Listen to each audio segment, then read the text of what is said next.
मसाला में अब अमिताभ बच्चन का चैप्टर, जिसमें सवाल यह है कि क्या बच्चन साहब केबीसी की जगह कौन बनेगा प्रधानमंत्री, खिलाएंगे।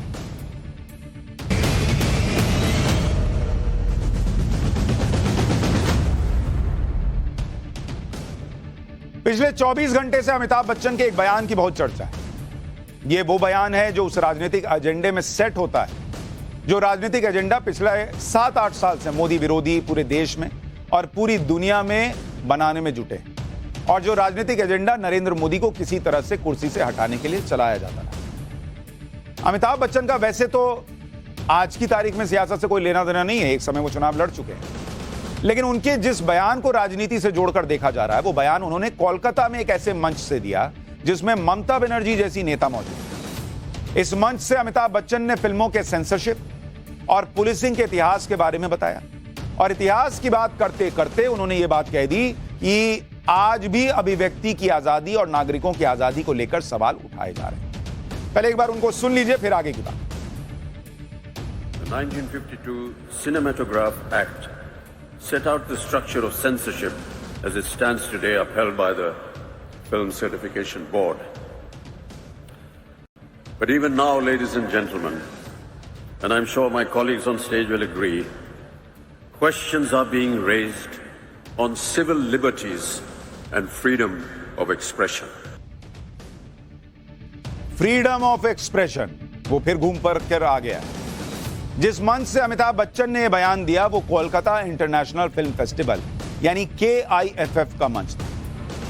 इसमें 42 देशों के प्रतिनिधि थे, यानी सिर्फ देश की बात नहीं है, ग्लोबल ऑडियंस के बीच अमिताभ बच्चन ने अभिव्यक्ति की आजादी पर सवाल उठाया।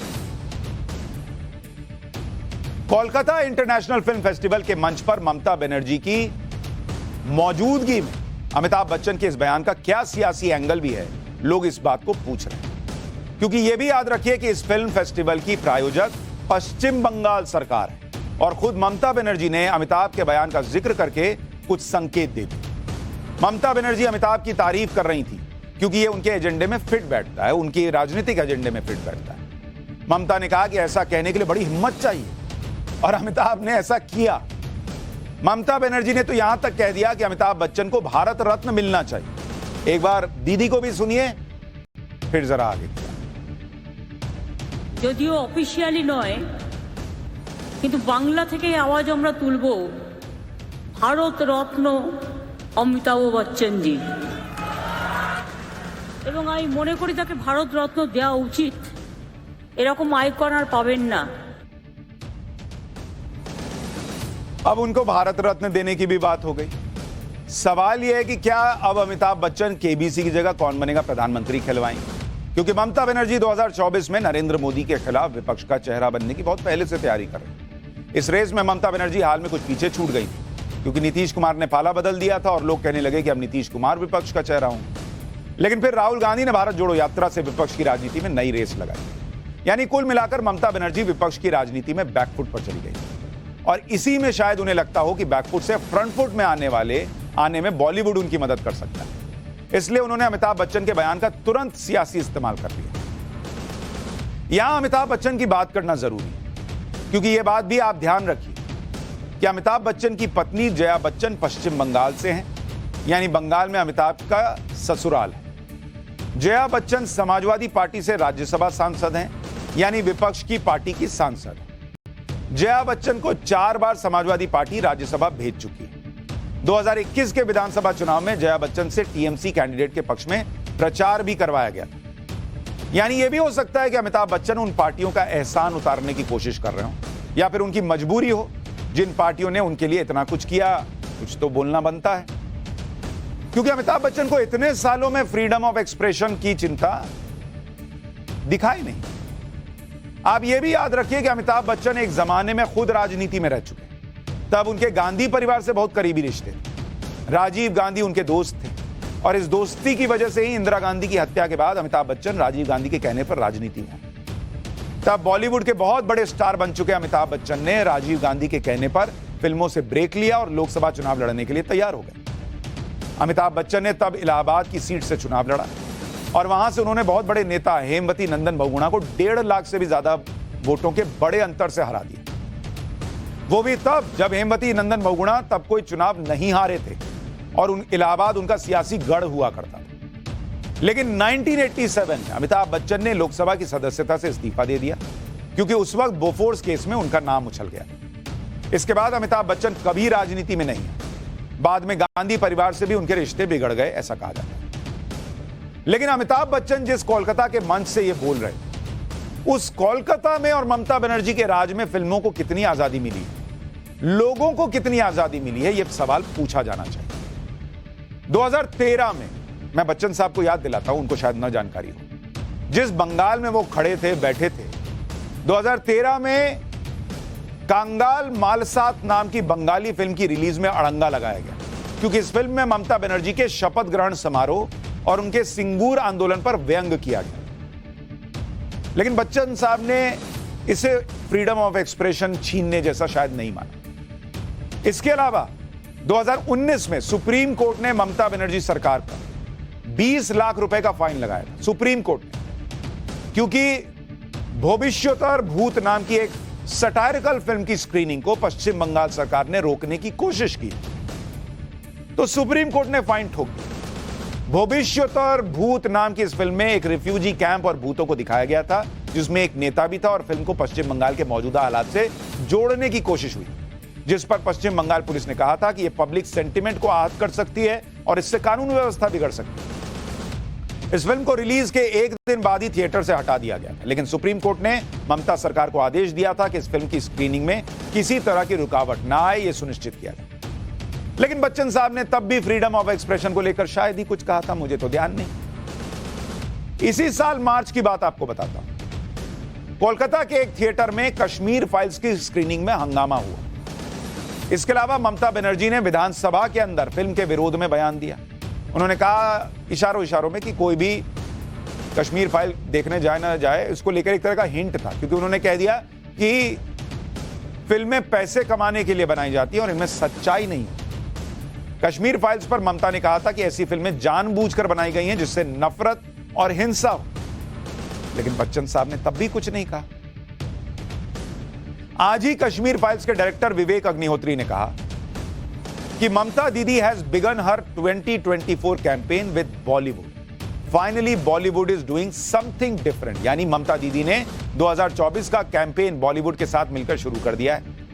आखिरकार बॉलीवुड कुछ तो अलग कर रहा है, मतलब उन्होंने कटाक्ष किया। जो ममता बनर्जी अभिव्यक्ति की आजादी की बात कर रही है, जिनके सामने खड़े होकर बच्चन साहब आजादी की, अभिव्यक्ति की आजादी की बात कर रहे हैं, उनके राज में कैसे राजनीतिक हिंसा होती रही है, क्या कभी उन लोगों ने इस पर बोला जो ममता बनर्जी के मंच पर जाकर अभिव्यक्ति की आजादी की बात कर रहे थे? पश्चिम बंगाल का हाल क्या है आपको पता है? कोई बच्चन साहब से पूछे, बच्चन साहब अगर आपके शो में कभी आपको सवाल पूछना पड़े कि महाशय बताइए एनसीआरबी के डेटा के मुताबिक राजनीतिक हत्याओं में नंबर 1 कौन है? राजनीतिक हत्याएं एनसीआरबी का डेटा कहता है, national crime record bureau. Bachchan साहब आप ऑप्शन दीजिए, ए बिहार, बी झारखंड, सी उत्तर प्रदेश या डी बंगाल। और आपको जवाब पता ना हो तो मैं आपको बताता हूं, कंप्यूटर साहब से कहिएगा कि जवाब डी बंगाल लॉक कर दिया जाए और फिर आप अपने अंदाज में कहिएगा सही जवाब। सबसे ज्यादा राजनीतिक हिंसाएं, हत्याएं बंगाल में हुई हैं, एनसीआरबी का डेटा कहता है। इसके बाद जाकर झारखंड का नाम आता है और फिर आंध्र प्रदेश का नाम आता है। तो बच्चन साहब आप जिस प्रदेश में बैठकर बोलने की आजादी पर बात कर रहे थे, वहां राजनीतिक हत्याएं हो जाती हैं बोलने पर। कंप्यूटर साहब लॉक किया जाए। बंगाल में जब से ममता बनर्जी को बीजेपी से बड़ी चुनौती मिल रही है, तब से बंगाल में राजनीतिक हिंसा बड़े पैमाने पर हो रही है और यह पिछले कई सालों से चल रहा है। 2019 के लोकसभा चुनाव के दौरान पश्चिम बंगाल में हिंसा की 693 घटनाएं हुई और 11 मौत। एनसीआरबी के डेटा के मुताबिक 2019 के लोकसभा चुनाव के बाद पश्चिम बंगाल में 47 राजनीतिक हत्याएं। 2021 के विधानसभा चुनाव में पश्चिम बंगाल में बड़े पैमाने पर हिंसा हुई, जिसमें मर्डर के अलावा रेप के मामले भी थे। हिंसा के मामलों की जांच कोलकाता हाईकोर्ट के ऑर्डर पर एनएचआरसी ने की थी और इसमें हिंसा के लिए छूट देने का आरोपी सरकार को माना गया था और इस मामले में सीबीआई जांच भी चल रही है। पश्चिम बंगाल में आने वाले दिनों में पंचायत चुनाव भी होने और वहां से राजनीतिक हिंसा की खबरें फिर से आने लगी। 2018 में पिछले पंचायत चुनाव में भी पश्चिम बंगाल में बड़े पैमाने पर हिंसा हुई। हालत यह थी कि 34% सीटें ममता बनर्जी की पार्टी ने निर्विरोध जीत ली। बच्चन साहब, आप जिस बंगाल में बैठे थे उसके लिए अदालत ने कहा था कि वहां जो राजनीतिक हिंसा हुई उसको देखकर लगता है कि रूल ऑफ लॉ नहीं, लॉ ऑफ रूलर चल रहा है। और बच्चन साहब, आपने कभी नहीं कहा कि बोलने की आजादी कहां है। अमिताभ बच्चन के जिस बयान पर ममता बनर्जी के मन में लड्डू फूट रहे होंगे शायद, और अमिताभ के कंधे पर बंदूक रखकर जिस अभिव्यक्ति की आजादी का प्रश्न अब देश भर में खड़ा किया जाएगा, वो खुद अपने खिलाफ ममता बनर्जी राह चलते जय श्री राम का नारा नहीं सुन सकती। आपको याद होगा कि किस तरह से जय श्री राम के नारे पर ममता बनर्जी को गुस्सा आ जाता था। याद नहीं तो मैं तस्वीर दिखाता हूं, जरा देखिए। मई 2019 की ये तस्वीरें हैं जब ममता दीदी का काफिला उत्तर 24 परगना जिले के भाटपाड़ा से गुजर रहा था। तब कुछ लोगों ने जय श्री राम के नारे लगाए थे, जिससे ममता बनर्जी नाराज हो गई थी। जरा सुनाइए एक बार विजुअल।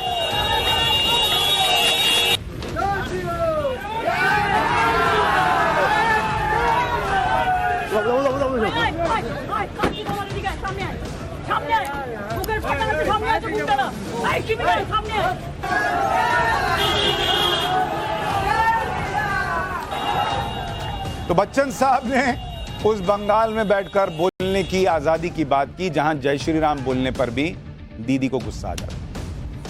क्या कमाल की बात है, नहीं?